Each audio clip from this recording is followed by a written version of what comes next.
Competition terms and conditions apply. Calls cost 95 cents per minute. Text costs €1 with 2 texts required per entry.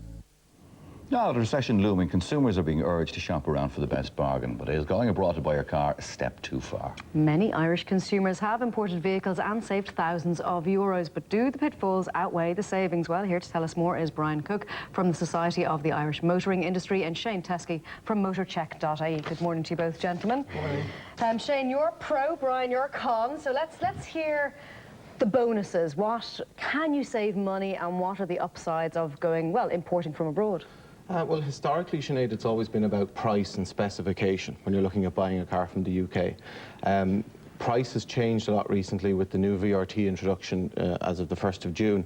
It's possible, if you're buying some of the cleaner cars from the UK, to avail of a lower rate of VRT, as low as 16% on cars. So on used cars that would have paid a higher VRT, they're a little bit handicapped in Ireland because they're still retaining that 30% amount. Specification historically used to be better on UK cars. You'd have air conditioning as standard and sunroofs and so forth. That's changed a lot recently. The newer cars coming onto the market have similar specifications to the UK, but again, the further back you go, the chances are that you're going to get those nice extras that you'd have to pay for in Ireland. What about the problems? Well, I suppose the further you go to buy a car, the more of a risk you're taking, Aidan, if anything goes wrong with it after, when you've brought it home. Most people looking to the UK today would be browsing the internet to find cars. We found the rise of internet scams has started to become more prevalent. People getting caught out on paying deposits on cars that don't exist and so forth. So I suppose we'd be saying try and track down the history of the car before you do anything, before you consider flying over or parting with any cash whatsoever. There's a couple of key questions that you can ask. Like, what's the VIN number of the car, just to prove that the seller actually has the vehicle in possession. Explain the VIN number. VIN is the chassis number, or the vehicle identification number. I think about 16 digits in it. Normally the last 6 or 7 will suffice if you want to do a check on it. Lift the bonnet, you'll find it there. Lift the bonnet, yeah. It's all over the car, about 7 different places. Yeah. But you need to check things like if there's finance outstanding on the car. This is something we're continually saying at Motorcheck, because it's a very hard thing to confirm without actually getting hold of a record from the finance house, which you'll get in a vehicle history check. Because the chances are that you could have your car back and a tow truck will arrive up in the morning to take it away because somebody isn't repaying the finance. That could apply here as well, though. I mean, that's something that happens in somebody. But Brian, tell us why we're being fleeced, or are we being fleeced by Irish dealers? We're not being fleeced by Irish dealers. I mean, Shane mentioned that the VRT rates have come down. So they've come down on new cars. Their used car equivalent, the 2 or 3 year old car, has come down in price as well. So there's now more than ever, there's great value in second-hand cars in Irish dealers. We've over 1,100 members. They're in every town in the country. They're local. I mean, Shane said the further you go away, the more riskier it is. And I think I would emphasise that anyone in Ireland who wants to buy a car can practically buy it on their doorstep. So if there is a problem with the car, the remedy is almost straight away.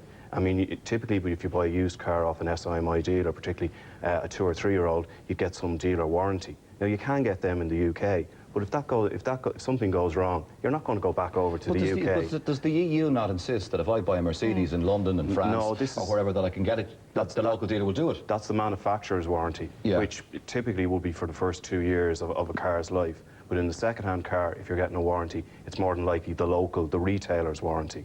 So that is not transferable outside that retailer.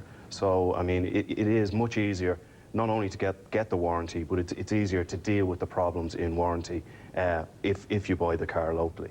And will your members accept and do a service on a car that's in from the UK? For instance, if I decide, well, I bought it in the UK and I'm going to go to my local SMI and say, I need a service, what's the story? Will they refuse you? No. I mean, they're businessmen. They will accept. They will do service on those vehicles. But I understand, again, those vehicles, they are riskier for our members. So in the event you go and say try and trade in that vehicle, subsequently, you probably get a lower price than you would for the Irish equivalent. Not in all cases, but they are considered more risky.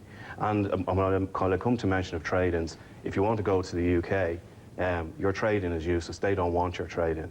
You will only get a trade. Is that a bit disingenuous? Because a lot of your members, maybe I'm wrong on this, but some of your members certainly would be selling English registered cars anyway. Oh, some of them are. And putting Irish plates on them. Oh yes, some of them are. So you know, what's the difference? Well, I mean, the difference is you're buying the car off the local dealer. He's already done all the checks. The consumer law in Ireland will apply to the local dealer. So the remedy for the customer is much safer, even if they buy an import, they should buy it from an Irish retailer. Shane, the bottom line for people watching this is, will I save money? Will you save money? It depends. The newer What does it cars. depend on? Well, get online and check the prices first. You need to see what the sterling rates are, compare it, get onto the Revenue's website to check out the VRT price before you bring it in.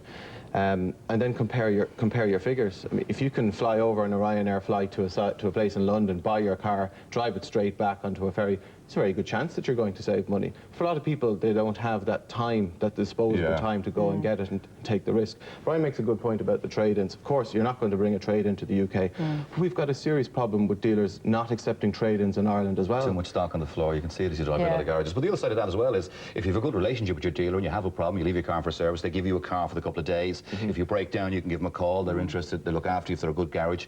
So you have to weigh that up against maybe the couple of grand you might be saving, and over the course of the 3 to 5 years maybe you have the car.